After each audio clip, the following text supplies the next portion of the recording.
Ce n'est pas parce que j'ai un handicap que je suis forcément moins bon que les autres. Et si moi aussi, j'allais chercher ce diplôme ?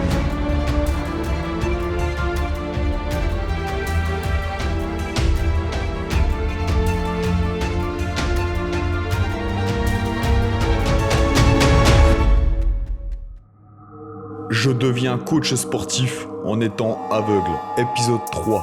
Le chemin vers la réussite et l'obtention du diplôme.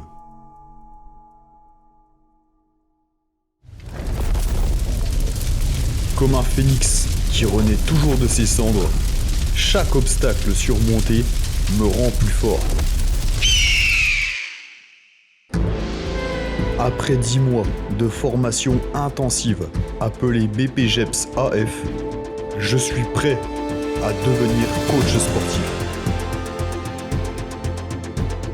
Avec une acuité visuelle de 1/40e, ne distinguant que des ombres et des formes, je vais partager les 5 clés qui permettent à tout élève en situation de handicap d'atteindre la réussite et le succès lors de sa formation.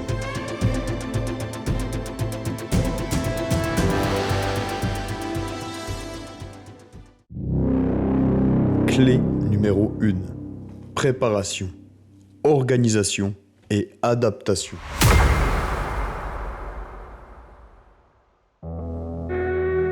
Après avoir passé les tests d'exigence préalables et avoir été accepté dans mon école, j'ai plongé dans des mois de préparation intense. Des rendez-vous administratifs.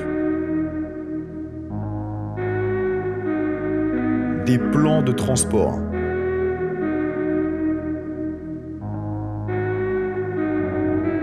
Et l'organisation minutieuse de mon espace de travail.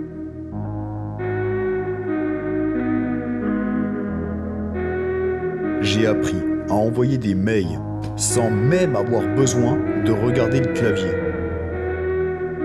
J'ai appris de nouvelles technologies adaptées et à carrément enregistrer mes cours avec un dictaphone. Chaque épreuve a été une chance de prouver ma capacité à m'adapter et à m'organiser avec rigueur. C'est ce qui m'a permis d'arriver le premier jour, la tête haute, préparé, et me dire « Ce n'est pas parce que j'ai un handicap que je suis forcément moins bon que les autres. Et si moi aussi, j'allais chercher ce diplôme, je vais le faire, je le mérite. »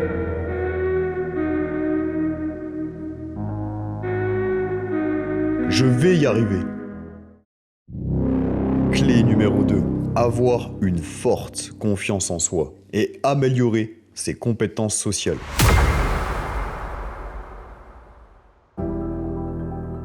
La confiance en soi est une force invincible. Chaque pas que je fais devant ce centre de formation est une déclaration de ma détermination et de ma résilience. Être sociable et confiant avec les gens, c'est affirmer que le handicap ne définit pas notre valeur.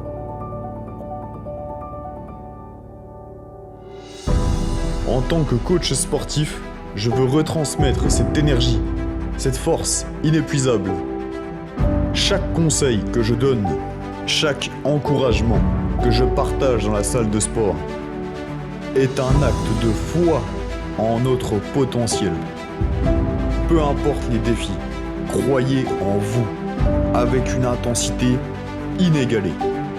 Interagissez toujours avec conviction et montrez au monde qu'absolument rien ne peut vous arrêter. Vous avez en vous la puissance de transformer votre vie. Vous êtes capable de tout. Votre potentiel est illimité. Soyez la preuve vivante que l'impossible n'existe pas.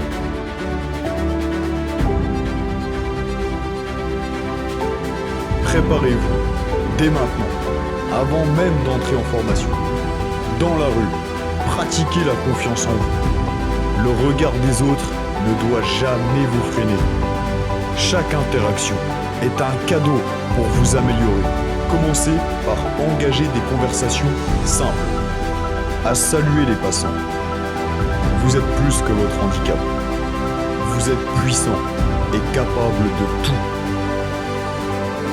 Soyez confiant, sociable et inarrêtable.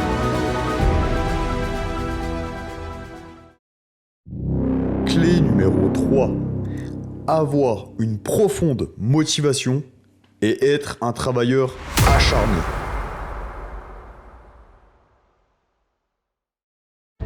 Depuis que j'ai perdu la vue, je vis ma vie sans regret.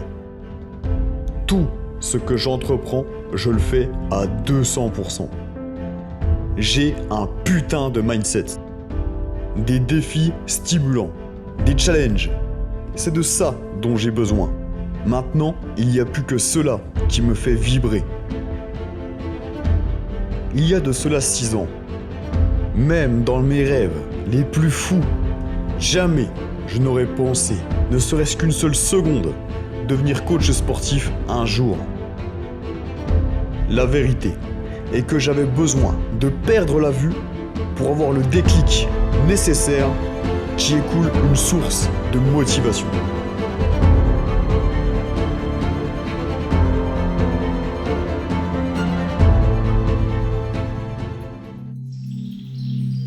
Aujourd'hui, je pratique la gratitude tous les jours.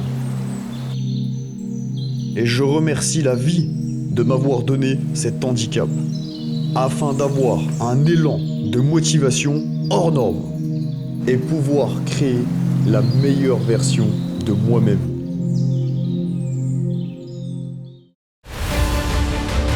Je souhaite à chacun d'entre nous de ressentir cette ferveur ardente de viser et d'atteindre la réussite en formation. Soyez des guerriers du travail acharné. Chaque minute, chaque seconde d'effort, chaque goutte de sueur vous rapproche de vos rêves.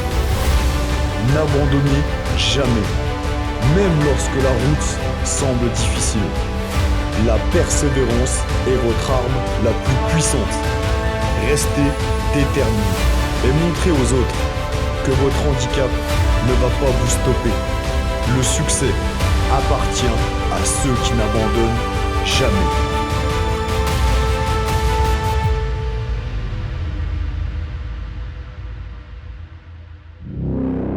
Clé numéro 4.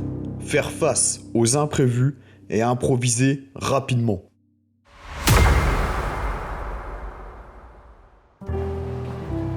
Cela serait totalement utopique de penser que tout sera toujours beau et rose pendant vos études. Non, préparez-vous à l'imprévu. Soyez toujours sur vos gardes. Laissez-moi vous donner un exemple. Lorsque le droit de financement au taxi m'a été annulé, j'aurais pu passer mon temps à me plaindre, à crier à l'injustice, au scandale, mais j'ai préféré prendre le train et m'adapter rapidement. Les lois liées au déplacement et au handicap ne seront pas toujours justes et logiques. Mais ce n'est pas grave, vous n'avez pas le temps, vous devez réussir, il va falloir être rapide et malin. À présent, c'est la formation. Vous n'avez plus le temps de reculer ou de faire marche arrière. Vous êtes lancé. Vous devez être le catalyseur du changement dans votre environnement. Avec une volonté inflexible de prouver que oui, vous êtes tout à fait capable d'y arriver comme les autres. Chaque challenge est une chance de prouver votre ténacité et votre ingéniosité. Soyez stratégique et intelligent. La vie avec un handicap est un véritable jeu de réflexion. Le but est de trouver la meilleure tactique possible pour détruire chaque barrière. Dorénavant, affrontez chaque difficulté avec courage et transformez chaque épreuve en une victoire éclatante. Je crois en vous. Vous pouvez le faire. Vous avez en vous le potentiel de devenir une véritable légende dans votre domaine. Allez-y, montrez votre courage, votre adaptabilité et votre détermination. Soyez celui ou celle qui change la donne et inspire les autres par votre grande exemplarité. Saisissez votre réussite avec confiance et créativité.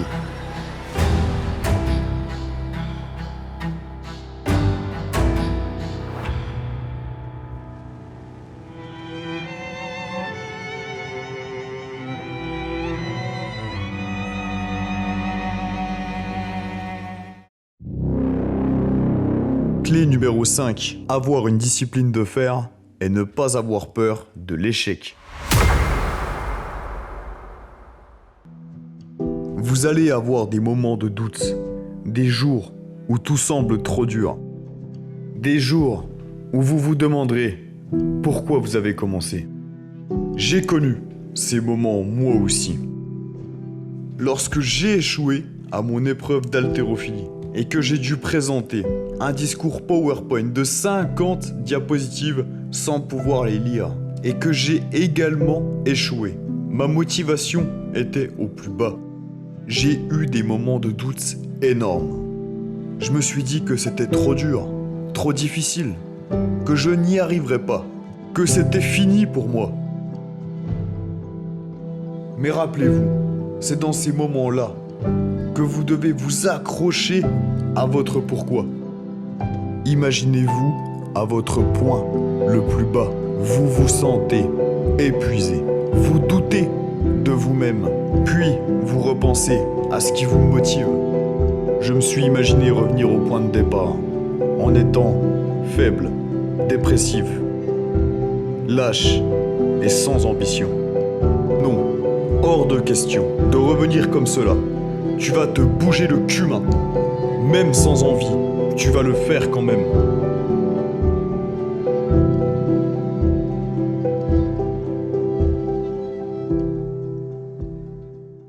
C'est dans ces moments de désespoir que la discipline prend le relais. La discipline, c'est ce qu'il vous fera avancer quand la motivation faiblit. Vous aussi, souvenez-vous de votre pourquoi et laissez-le vous guider. Prenez chaque échec comme une leçon et continuez à avancer. À cet instant précis, la discipline a pris le pas sur la motivation. C'est ce qui m'a permis de redoubler d'efforts, d'apprendre mon discours avec une telle maîtrise. Je connaissais mon PowerPoint par cœur, je le maîtrisais. Je l'ai tellement travaillé pendant des heures que j'étais incollable. J'ai amélioré ma mobilité et ma proprioception en haltérophilie de manière à pouvoir réaliser les techniques sans même avoir besoin de regarder. Pour enfin réussir mes épreuves de rattrapage et décrocher ce diplôme. Et croyez-moi, vous pouvez, vous aussi, faire la même chose.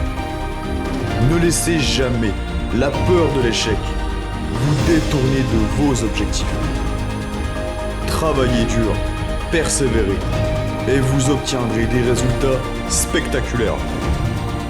La discipline est le pilier fondamental de votre succès. Croyez en votre histoire et vous accomplirez des choses incroyables.